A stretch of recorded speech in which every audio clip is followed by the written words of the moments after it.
Magandang buhay mga bossing, welcome back sa ating munting channel. Pasensya na kung ngayon lang kapag-upload, medyo naging busy kasi ako ng mga nakaraan na linggo, panay overtime na naman sa trabaho at wala naman tulog, kaya sana suportahan nyo ako sa aking Tagalog Bossing Recap at mag-subscribe sa aking channel, para makapag-resign na ako sa saking trabaho. Hahaha, salamat. Nag-advance na tayo sa latest chapter ng Global Freeze, Zhang Yi ang pinakamalakas na mutant sa Apokalipse.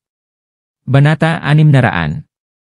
Sinabi ni Bailey Changqing kay Zhang Yi, "Kanina ka lang naging kapitan ng investigasyon, at may ilang bagay na hindi mo pa naiintindihan. Hiniling sa akin ng punong tanggapan na ipakilala sa iyo ang mga responsibilidad at kapangyarihan ng kapitan ng investigasyon. Siya nga pala, mayroong dalawang napakahalagang impormasyon. Ipaubaya ko ito sa iyo." Hindi mapigilan ni Zhang Yi na magseryoso nang marinig ang salitang katalinuhan. Anong impormasyon? Isang personal na profile ng mga miyembro ng Tengu Team. Bilang kapitan, kailangan mong maunawaan ang kanilang mga kakayahan bago mo sila mautusan ng makatwiran. Nandito ako sa Black Robe Team at alam ng lahat ang iyong lakas. Sa pangkalahatan, hindi sila magkakaroon ng anumang pagtutol sa pagiging kapitan mo.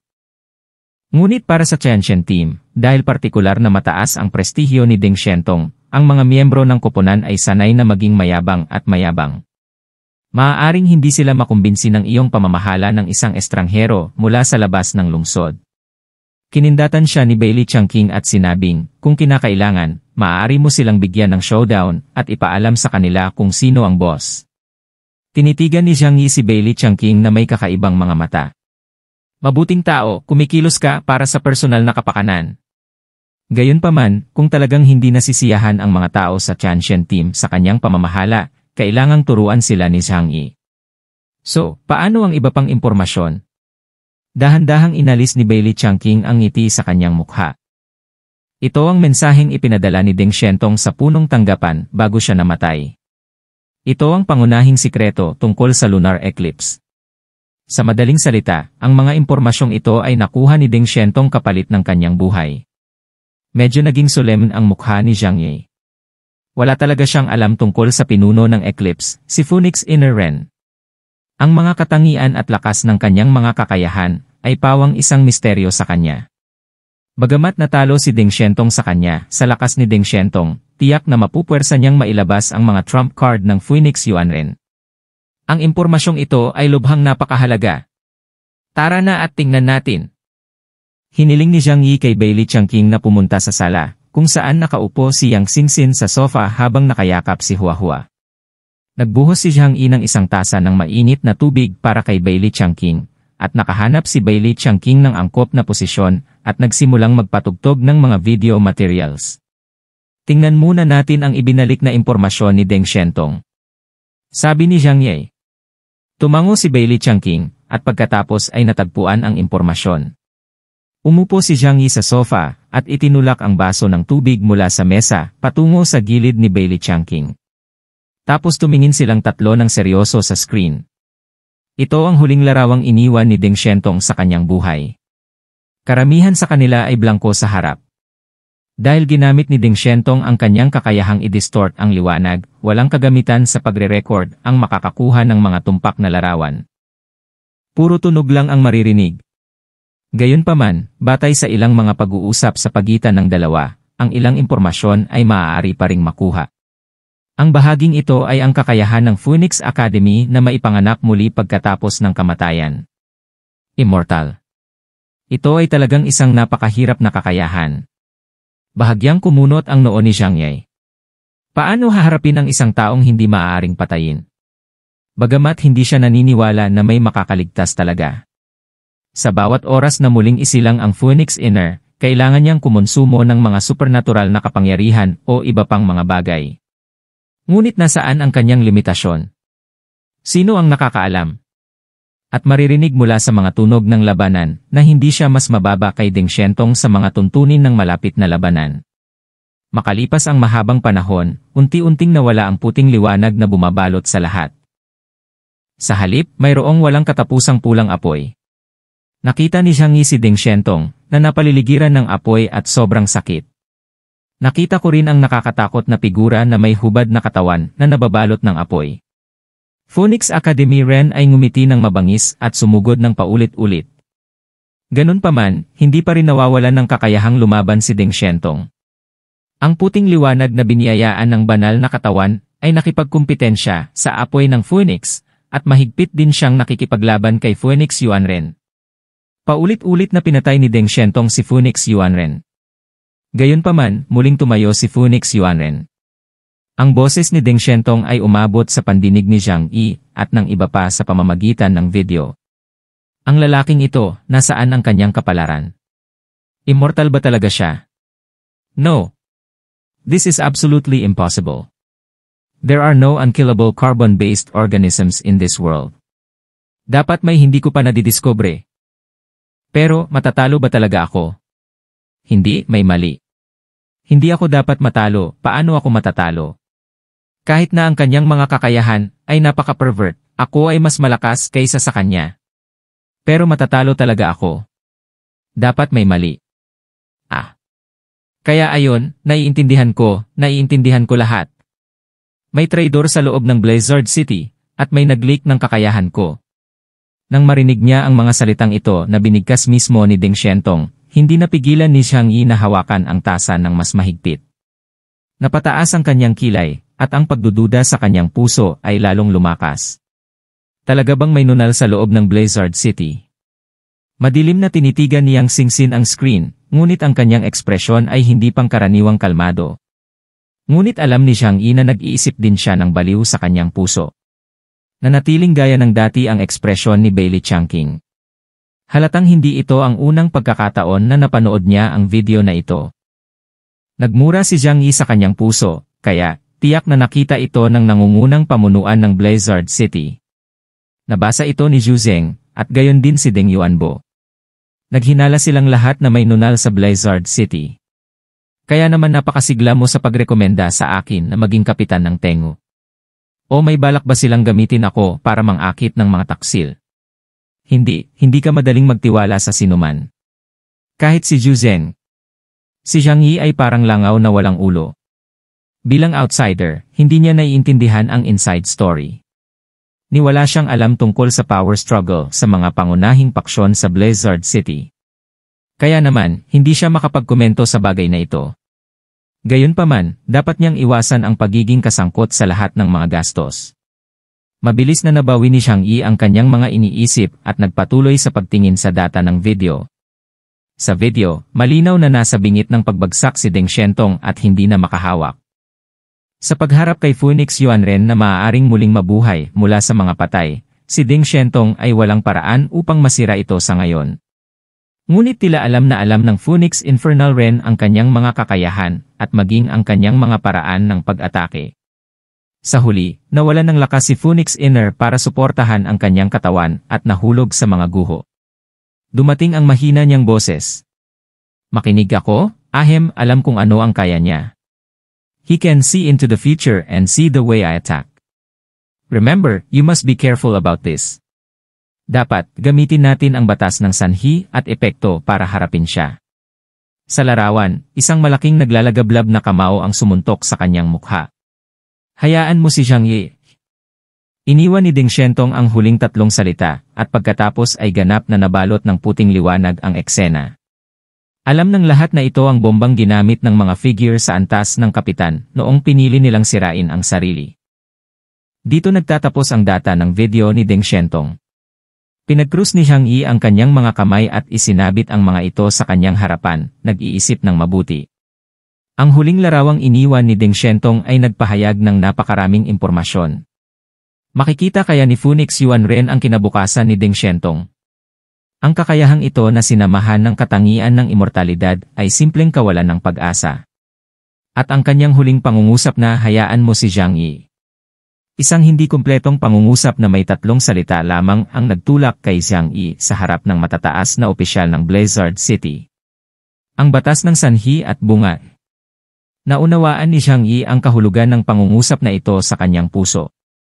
Sa susunod ulit mga bossing. Mag-subscribe na kayo mga bossing at mag-like para lalo ako ma-inspired at ganahan sa paggawa ng manhwa recap. Salamat! Magandang buhay mga bossing, welcome back and man sa Bossing Tagalog Recap. Bago ang lahat ako ay humihingi ng suporta na mag-subscribe sa aking channel para ako ay ganahan at umpisahan na natin. Si Zhang Yi ay may ganitong salpok. Sa oras na ito, umalingaw-ngaw sa aking pandinig ang boses ni Bailey Changqing. Pagkatapos mong basahin, ano ang napala mo? Lumingon si Zhang Yi sa kanya, at sinabing may mahinang ngiti, ang sarap ani. Hindi ko inaasahan na magiging ganito kagulo ang aking kalaban. Sinabi ni Bailey Changqing, gayunpaman, sa wakas ay nabanggit ni Deng Xiantong na maaari mo siyang harapin. Hindi pa siya tapos magsalita, so don't make random assumptions. Ngunit ngumiti si Bailey Changqing at nagsabi, 4 sa 5 tao na namatay sa labanan sa Eclipse ay namatay sa iyong mga kamay. Ngayon ay tiyak na ang kabilang partido ay may mga dayuhan na maaaring hulaan ang hinaharap. Ngunit naapektuhan mo ang sanhi at epekto na nagpapatunay na ikaw ang kanilang kaawa. Zhang Yi daw, ngunit yun lamang ay hindi sapat. Paano ka mananalo laban sa isang taong hindi mapapatay? Nagtanong si Bailey Changqing, maaari mo ba siyang ilagay sa iyong iba't ibang espasyo at gamitin ito upang isil ito? Sinabi ni Zhang Yi, ang alien space ay walang kakayahang aktibong mangolekta ng mga buhay na bagay. Ang paraan ng pagmamaneho nito ay umaasa sa mga pag-iisip. Magiging epektibo lamang ang aking mga iniisip laban sa mga patay na bagay. Tungkol sa mga buhay na tao, maliban kung handa silang aktibong pumasok sa ibang espasyo, hindi sila mapipilitang kolektahin ito.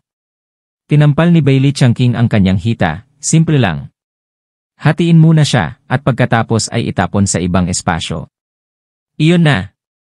Tiningnan ni Zhang Yi si Bailey Changqing. Ito ba ang sinabi mo sa wika ng tao? Sa tingin mo ako si Deng Xiantong? Maaaring patayin ni Deng Xiantong ang Phoenix Inner ng 12 beses, iyon ay dahil mayroon siyang napakalakas na kapangyari. Pero ang galing ni Zhang Yi ay ang depensa. Mahirap para sa kanya na patayin si Phoenix into Jin kahit 1 beses. Hindi pa banggitin ang kakayahan ng Phoenix Academy na mahulaan ang mga aksyon ng kalaban. Mahirap sabihin kung magiging epektibo ito kay Zhang Yi. Habang nag-uusap ang dalawa, biglang nagsalita si Yang Xingxin at nagpahayag ng nakakapukaw ng pag-iisip. Naalala ko na noong lumaban si Deng Xiantong kay Phoenix Injin, nandoon din ang Miko na si Taikuchi Mayumi na yon. Tumingin sa kanya sina Zhang Yi at Bailey Changqing. Totoo yon, so what? Are you trying to say that she had an impact on this battle? Kinagat ni Yang Xingxin ang kanyang pink na mga daliri. Ang mga kakayahan ni Phoenix Yuanren ay mga katangian, immortalidad, apoy, at sobrang pisikal na lakas. Ayon sa aming pag-unawa sa mga superpower, imposible para sa kanya na magkaroon ng mga kakayahan sa oras sa parehong oras. Kaya hulaan ko na ang kakayahang ito ay ibinigay sa kanya ni Mayo. Sa madaling salita, hanggat papatayin muna natin siya, mawawala ang Phoenix Inner Ren nang hindi bababa sa 30% ng kanyang pagiging epektibo sa pakikipaglaban. Ang mungkahing ito ay agad na nagbukas ng mga bagong ideya kay Zhang Yi. Ito ay talagang isang posibilidad na may napakataas na posibilidad. Pinag-usapan ito ng ilang tao at nakakuha ng maraming impormasyon mula sa mga larawang iniwan ni Deng Xiantong. Nakangiting sinabi ni Bailey Changqing, sa totoo lang, hindi mo kailangang i-pressure ang iyong sarili. Ang pangunahing kahalagahan ng iyong aksyon ay upang harangan ang kakayahan ng hula ng Eclipse Switch. Kung tungkol sa pakikitungo sa Phoenix Engine, may mas angkop na kandidato kaysa sayo. Nanliit ang mga mata ni Zhang Yi, ibig mong sabihin. Gao Changqing. Walang iniisip na tumango si Bailey Changqing.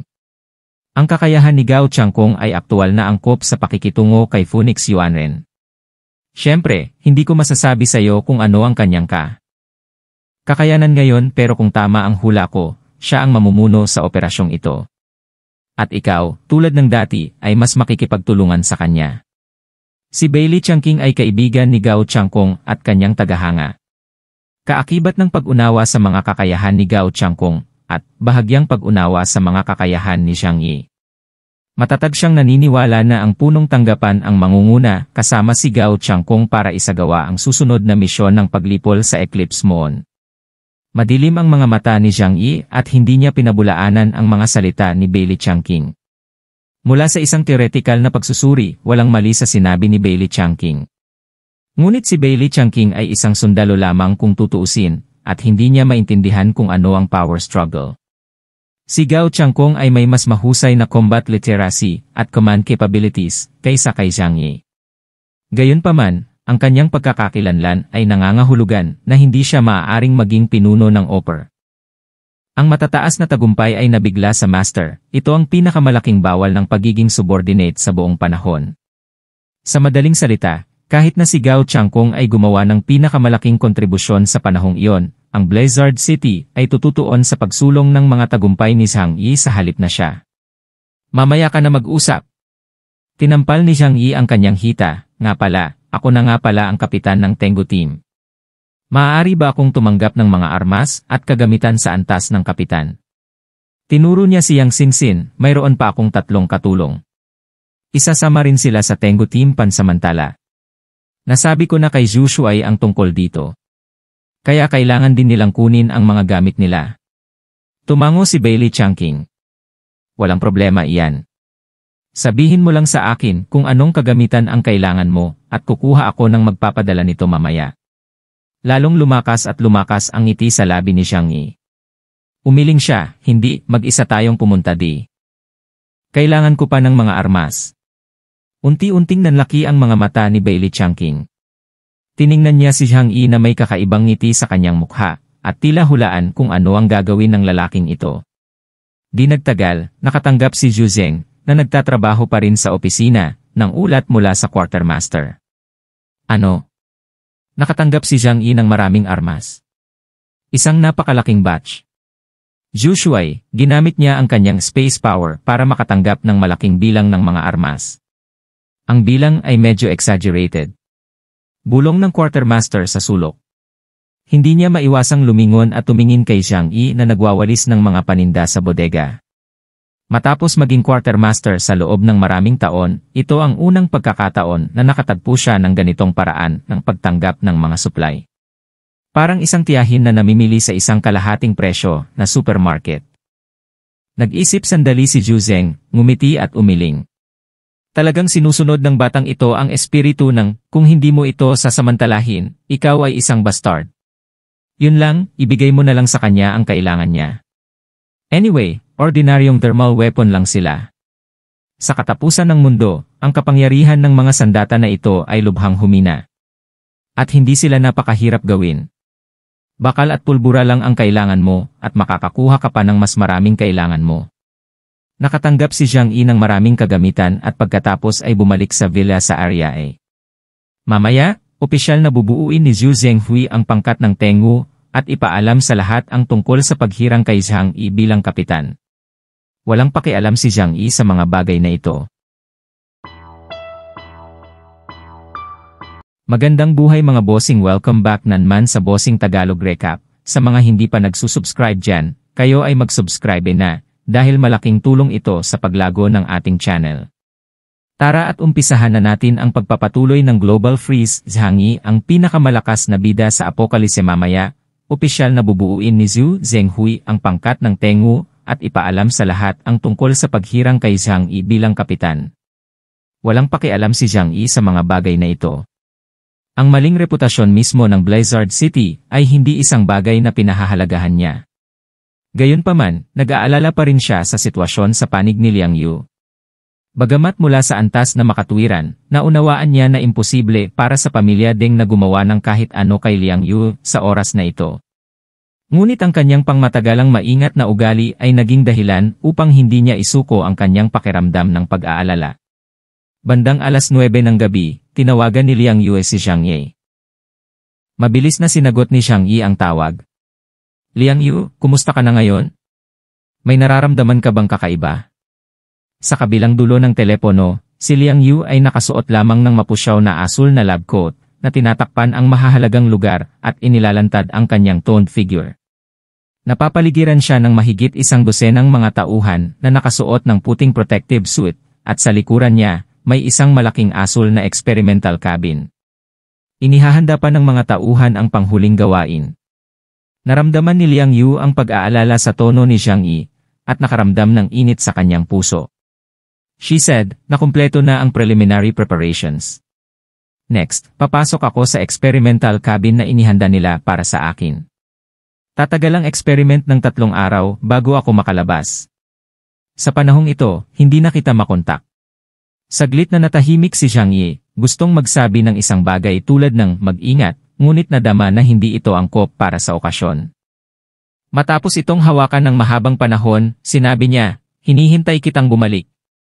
Lumalim ang ngiti sa mga mata ni Liang Yu.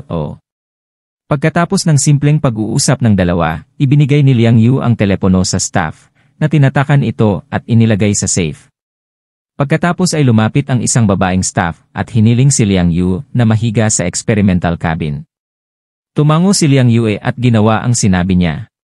Sa labas ng laboratorio, sa ikalawang palapag, pinapanood ni Ding Yuanbo, Lian Cheng, at ang namamahala sa laboratorio ang eksenang ito. Tinanong ng kinaukulan si Ding Yuanbo, Chairman, kailangan ba talaga nating sundin ang A-level source supply? Napakamahal din ang antas ng eksperimentong ito para sa atin. Kahit pangalawa lang sa pagsasanay ng Young Master. Pinikit ni Ding Yuanbo ang kanyang mga mata at mahinahong sinabi, gawin mo lang ang sinabi ko. Kapag nagnenegosyo, kailangan mong mamuhunan ng malaki sa maagang yugto upang magkaroon ka ng tuloy-tuloy na daloy ng masaganang pagbabalik mamaya. Hindi tayo matatalo sa oras na ito laban sa Eclipse. At saka, sasamantalahin ko rin ang pagkakataong ito para malaman ang insider sa Blizzard City. Isang matalim na tingin ang bumungad sa mga mata ni Ding Yuanbo. Bagamat alam ni Zhang Yi na ang pamamaraang ito ng mabilis na pagtaas ng lakas ng isang dayuhan ay makakakonsumo ng maraming enerhiya. Ngunit hindi niya alam kung gaano kakilakilabot ang ganitong uri ng pagkonsumo. Kung mas mataas ang talento ng isang dayuhan, mas malaki ang gastos sa pagpapabuti ng lakas nito, kabilang ang intermediate na pagkawala ng enerhiya. Hindi kalabisan na sabihin na ang mga mapagkukunang ginagamit upang mapabuti ang kakayahan ng isang dayuhan na kapantay ni Liang Yu, ay maaari pang lumikha ng 10 dayuhan ng antas ng mga miyembro ng pangkat ng pagsisiyasat. Ito ang presyo ng pagtulak pabalik ng mga punla, at paghikayat sa kanila na lumago. Kung ikaw ay hindi isang tunay na henyo, ang sapilitang pagpapahusay sa ganitong paraan ay malalampasan lamang ang iyong potensyal. Ngunit sina Liang Yu at Ding Yuanbo ay hindi nag-alala. Ang kanyang katawan at magiging tempered ng maraming beses. Matapos matanggap ni Zhang Yi ang mga armas, bumalik siya sa villa sa area, at nagsimulang mag-aral at magsuri ng mga paraan upang harapin ang Eclipse kay Yang Xinxin. Wala siyang masyadong alam sa pakikipaglaban, ngunit marami na siyang karanasan sa pakikipaglaban sa pagitan ng mga hindi kilalang tao. Napakahalaga ng impormasyong ibinigay ni Ding Shentong sa kanyang buhay bilang kapalit. Malinaw, ang Phoenix Yuan Ren ay isang napakahirap na kalaban na harapin. At the same time, meron siyang immortality, super close combat ability, at ang blessing ng isang mangkukulam na nakakakita ng future. Ang mga kondisyong ito na pinagsama-sama ay napakalakas kung kaya't nakakaramdam ang mga tao ng inis. Gayunpaman, hanggat umiiral ang kakayahan, dapat mayroong mga paraan upang makitungo sa kanya. Dapat maghanap si Zhang Yi ng paraan para pigilan si Phoenix Yuan Ren at ang iba pang makapangyarihang alien sa ilalim niya, at pagkatapos ay isaalang-alang ang pagkilos. Buti na lang at ngayon ay nasa state of rest na rin ang Eclipse Moon, kaya may ilang oras pa sila para maghanda. Xinxin, hulaan mo kung ano ang ginagawa ng taong naglalaho sa buwan ngayon? Tanong ni Zhang Yi. Ang Eclipse Moon ay nawala ng halos 1 linggo mula noong labanan sa Jiangning City. Ang paggamit ng Death of Love ay naging sanhi ng pagkawala ng paggana ng electromagnetic system sa karamihan ng mga lugar sa rehiyon ng Jiangnan. At imposibleng maunawaan ang kinaroroonan ng Eclipse Moon. Ngunit naiintindihan ng lahat na tiyak na babalik ang eclipse. Kung hindi nila kinuha ang malaking panganib na tumawid sa dagat. Naniniwala si Zhang Yi na kailangang maunawaan ang lohika ng kanilang pag-uugali bago sila makapaghanda ng maaga. Malumanay na sinabi ni Yang Xinxin, sa huling labanan, 5 sa kanila ang namatay. Bagamat sa mga tuntunin ng resulta, sila ay nanalo ng malungkot at ang pagkubkob at pagsupil sa rehiyon ng Jiangnan ay nabigo. Ngunit sa paghusga sa lakas ng magkabilang panig, maaaring hindi sila manalo sa tunggalian na ito. Ang rehiyon ng Jiangnan ay may malalim na pundasyon. Kung ang pangkat ng Diyos ay matalo, mayroon pa silang iba pang puwersa na maaari nilang pakilusin.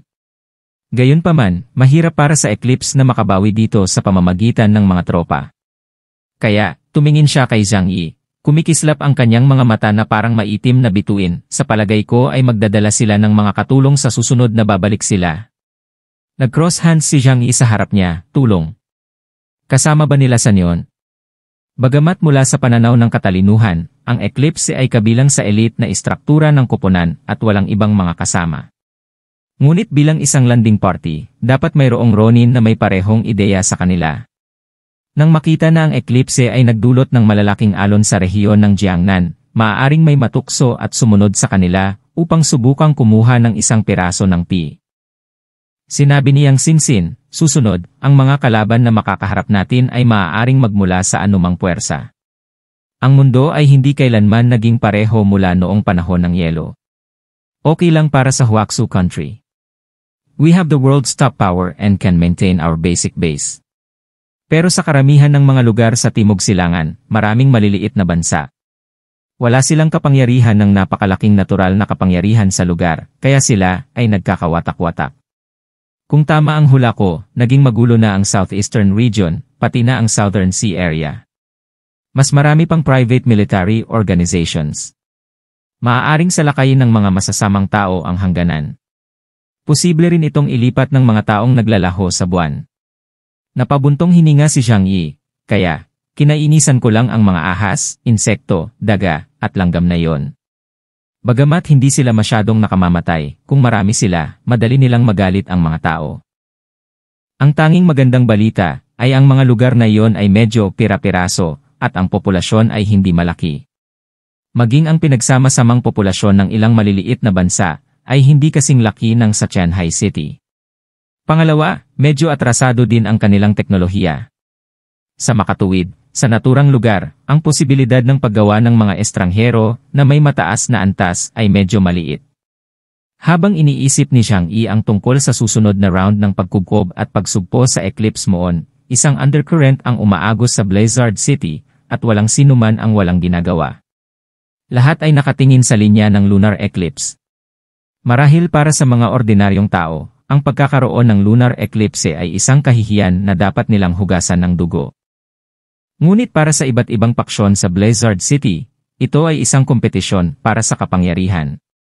Alam ng lahat na hanggat maaari nilang talunin ang eclipse, maaari silang makakuha ng malaking prestihyo sa Blizzard City, at sa gayon ay madaragdagan ang kapangyarihan ng kanilang paksyon.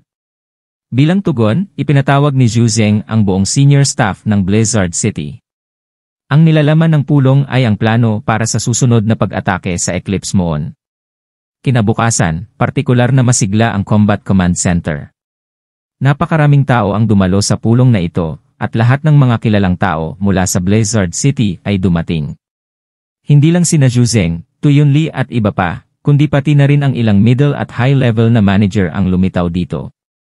Ang mataas na antas ng conference room ng Combat Command Center ay napakasigla, na may daan-daang tao sa wuyang-wuyang.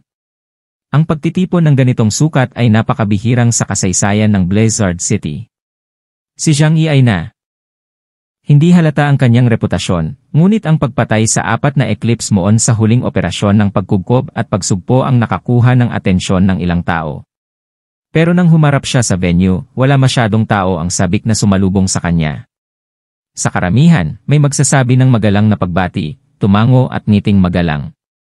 Pagkatapos ng lahat, ang pagkakakilanlan ni Zhang Yi ay isang estranghero mula sa labas ng lungsod. Tinutukoy ng pagkakakilanlang ito na magiging mahirap para sa kanya na makapasok sa tunay na core ng Blizzard City sa hinaharap. Walang pakialam si Zhang Yi sa mga ugali ng mga taong ito. Hindi niya kailanman nagustuhan ang pakikitungo sa mga taong ito, mas mabuti kung hindi siya abalahin ng mga ito. Gayunpaman, natuklasan ni Zhang Yi na halatang may 2 masiglang bilog sa venue.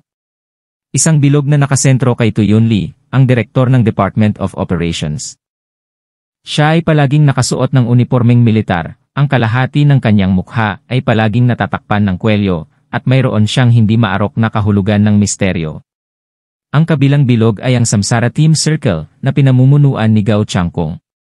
Maraming tao ang nagtipon sa magkabilang bilog, at halos hindi nila sinasadyang ibinaba ang kanilang mga boses. Pinag-uusapan kung paano makakuha ng isang piraso ng piye ng Eclipse Moon. Minister 2, susuportahan ka namin ng buo sa operasyong ito para sugpuin ang Eclipse. Malinaw na mas malakas ang iyong kakayahan kaysa sa mga kapitan ng investigasyon. Kung hindi dahil dito, bakit ipagkakatiwala sa iyo ang pinakamahalagang gawain ng pagtatanggol sa Blizzard City? Mas malamang na sumikat yang mga investigation teams na yan. Hindi naman nila iniisip na mas mahina ka sa kanila, di ba? Ang pagkubkob at pagsugpo sa Eclipse Moon na ito ay may malaking kahalagahan sa rehiyon ng Jiangnan. Bilang isang nangungunang puwer, pupunta ako at kakausapin si Zhu Shui.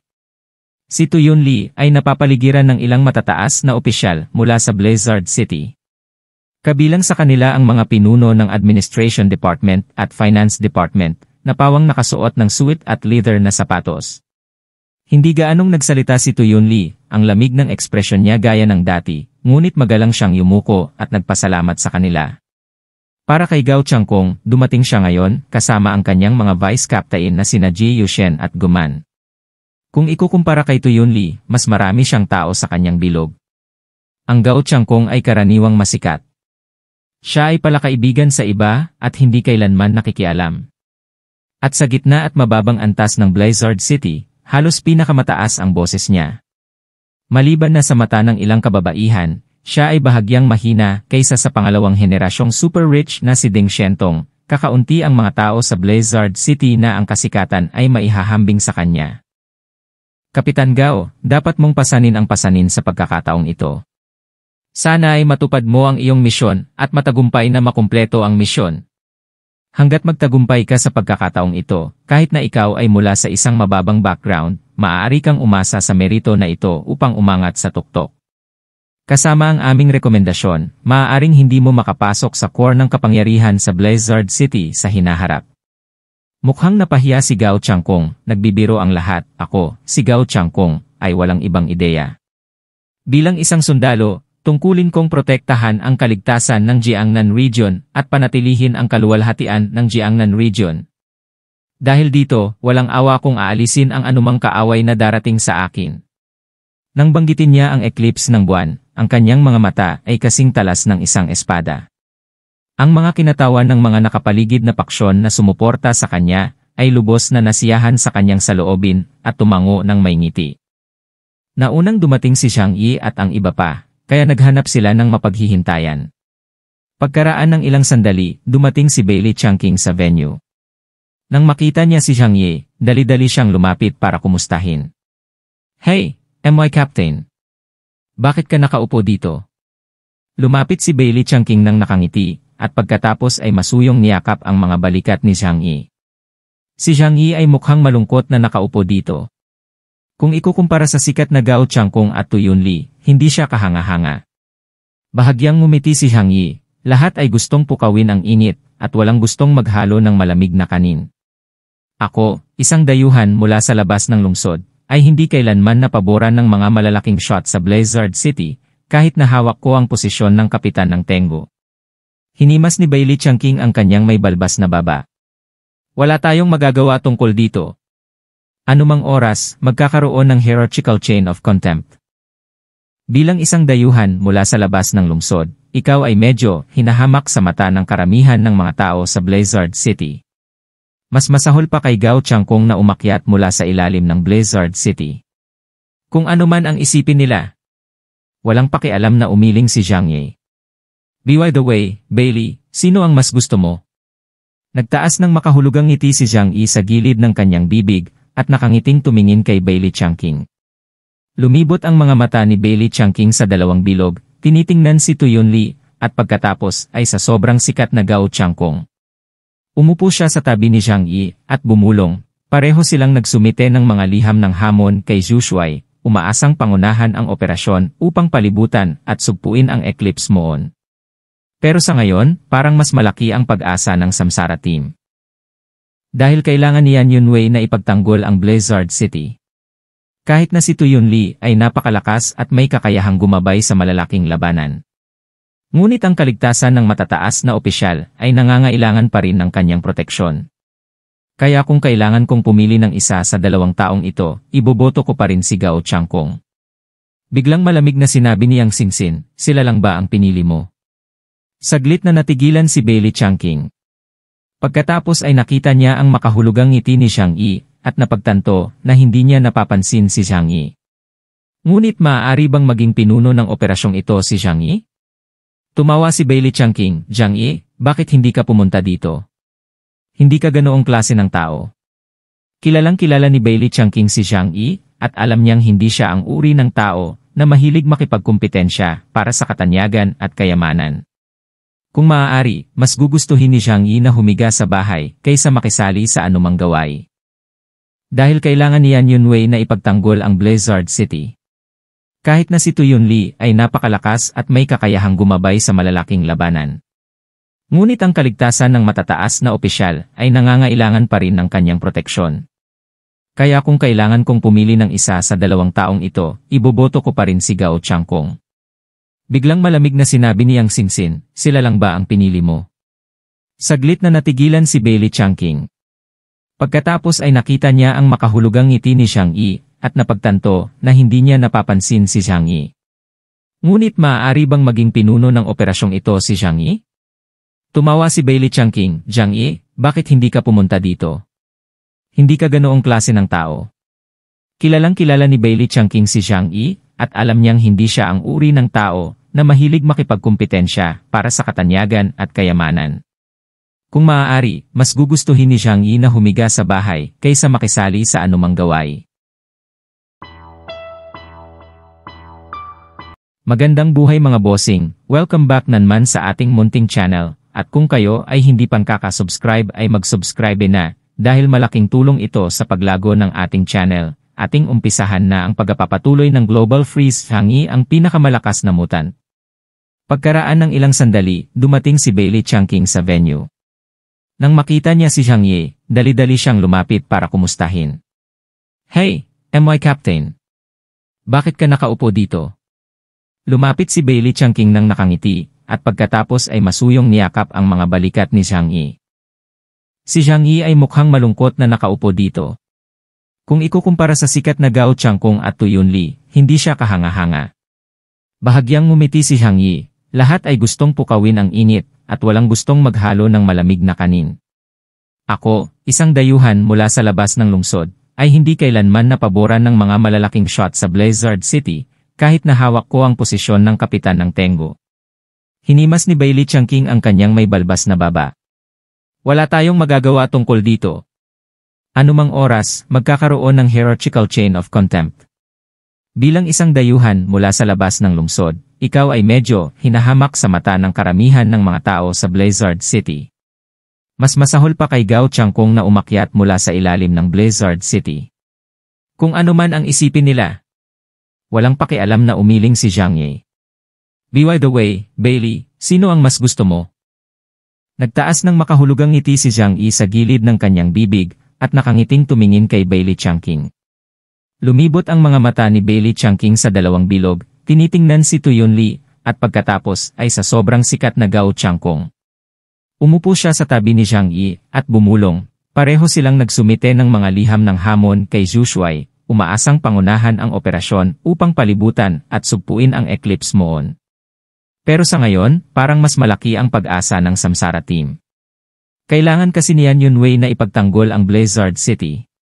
Kahit na si Tu Yunli ay napakalakas at may kakayahang gumabay sa mga malalaking laban.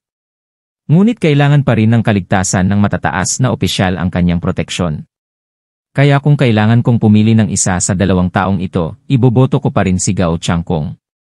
Biglang malamig na sinabi ni Yang Xingxin, "Sila lang ba ang pinili mo?" Saglit na natigilan si Bailey Changqing. Pagkatapos ay nakita niya ang makahulugang ngiti ni Zhang Yi, at napagtanto na hindi niya napapansin si Zhang Yi. Ngunit maaari bang maging pinuno ng operasyong ito si Zhang Yi? Tumawa si Bailey Changqing, "Zhang Yi, bakit hindi ka pumunta dito? Hindi ka ganoong klase ng tao." Kilalang kilala ni Bailey Changqing si Zhang Yi, at alam niyang hindi siya ang uri ng tao na mahilig makipagkumpetensya para sa katanyagan at kayamanan. Kung maaari, mas gugustuhin ni Zhang Yi na humiga sa bahay kaysa makisali sa anumang gawaing hindi nauugnay sa kanya. Pagkatapos tumawa, maluwag niyang sinabi, "Higit pa rito, ikaw ay mula sa labas ng lungsod. Hindi ko ibig sabihin na maliitin ka, ngunit sa Blizzard City, ang mga tao ay may ganitong uri ng xenophobic sentiment. Hindi ito halata sa mga ordinaryong oras, ngunit ito ay lalo na kitang-kita sa mga kritikal na oras. Nagkibit-balikat siya, hindi ba't ganoon din sa Tianjai City noon? Ngumiti si Zhang Yi at sinabing, iyan ang sinasa. Agad na tumahimik ang lahat at binati si Zhu Zeng. Kumaway si Zhu Zeng sa lahat at pagkatapos ay pinaupo silang lahat. Ang lahat ay tumingin kay Zhu Zeng ng may pag-asa, naghihintay sa kanya na ipahayag ang taong namamahala sa ikatlong pagkubkob at plano ng pagsugpo. Ang istruktura ng kapangyarihan ng Blizzard City ay magbabago rin bilang isang resulta. Parehong sina Tu Yunli at Gao Changkong ay may naghihintay na tingin sa kanilang mga mata. Pumunta si Zhu Zeng sa entablado at nagsimula ng kanyang talumpati. Una, ibinuod niya ang mga dahilan ng pagkabigo ng nakaraang dalawang plano sa pagkubkob at pagsugpo at gumawa ng ilang pagsusuri sa sarili.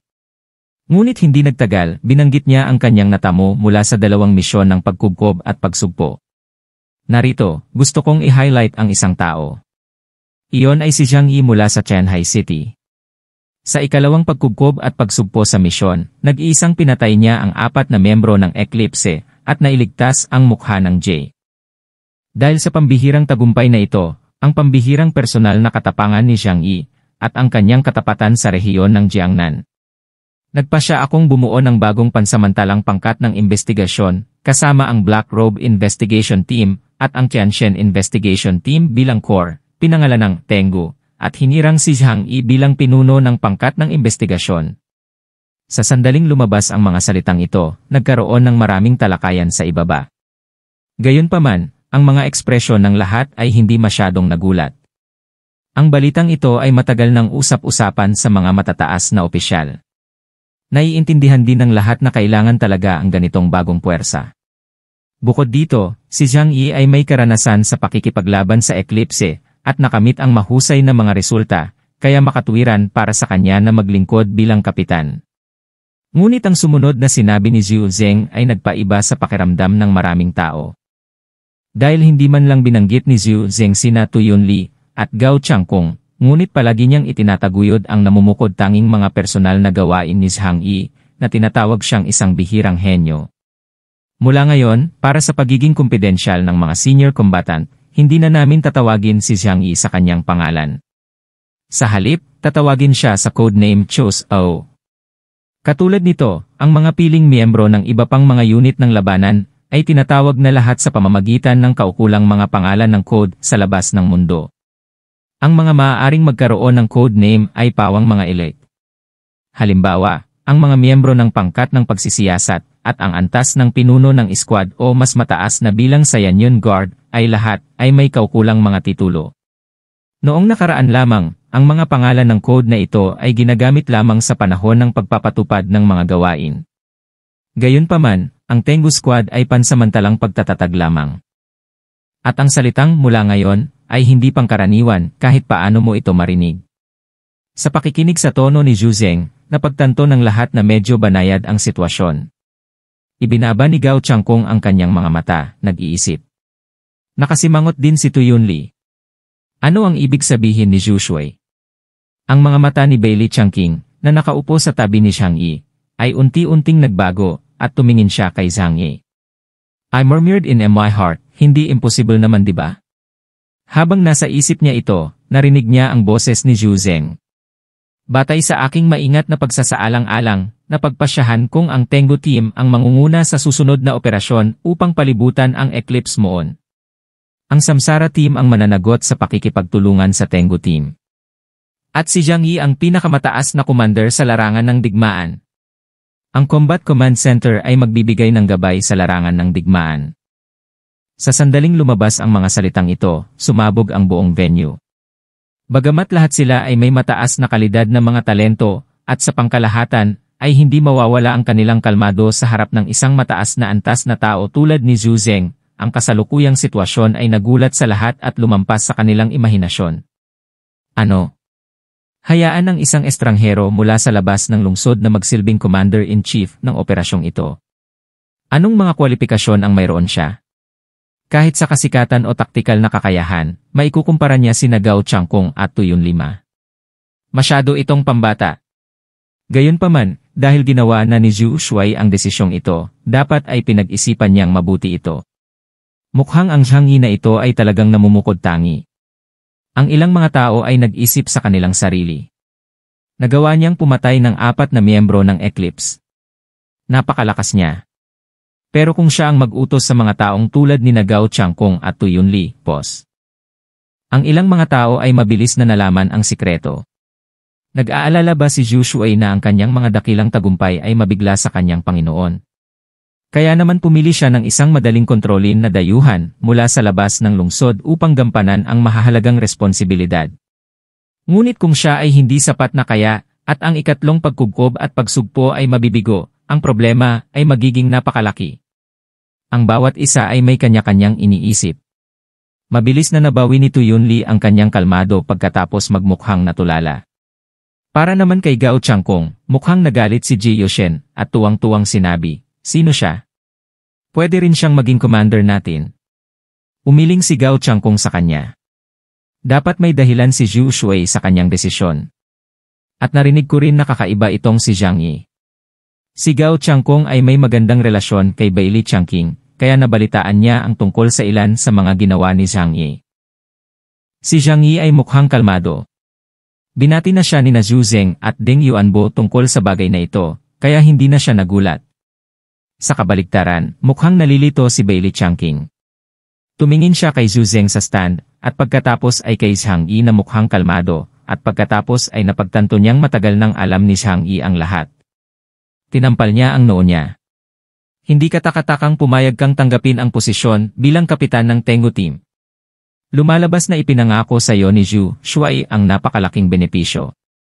Sa sandaling matagumpay na ang misyon ng pagkubkob at pagsugpo sa Eclipse, walang alinlangang makakatanggap si Zhang Yi ng malaking gantimpala at magagawa rin niyang maging bayani sa buong rehiyon ng Jiangnan. Kahit sa buong kaharian ng Huaxu, ang mga alamat tungkol sa kanya ay ikakalat sa mga tao. Tanungin ang iyong sarili, kung may ganitong pagkakataon sa harap mo, si Bailey Changqing ay magmadali upang sakupin ito. Tumingin si Zhu Zeng kay Zhang Yi sa audience, "Captain Zhang Yi, please come up and say a few words." Biglang tumayo si Zhang Yi at naglakad papunta sa front desk sa ilalim ng tingin ng lahat. Sinulyapan niya ang lahat ng naroroon at nagsabi ng maraming opisyal na salita na hindi ko na ulitin dito. Gagawin ko ang aking makakaya upang pabagsakin ang mga masasamang loob na ito at pangalagaan ang dignidad ng rehiyon ng Jiangnan at ng buong bansa ng China. Tungkulin nating ibalik ang kaluwalhatian ng ating bansa. Salamat. Nga pala, huwag mo na sanang gamitin ang tunay kong pangalan kapag tinatawag ako sa posisyon ko sa trabaho simula ngayon. Sa susunod uli mga bossing mag-subscribe na kayo para may pambili na ako ng merienda. Salamat.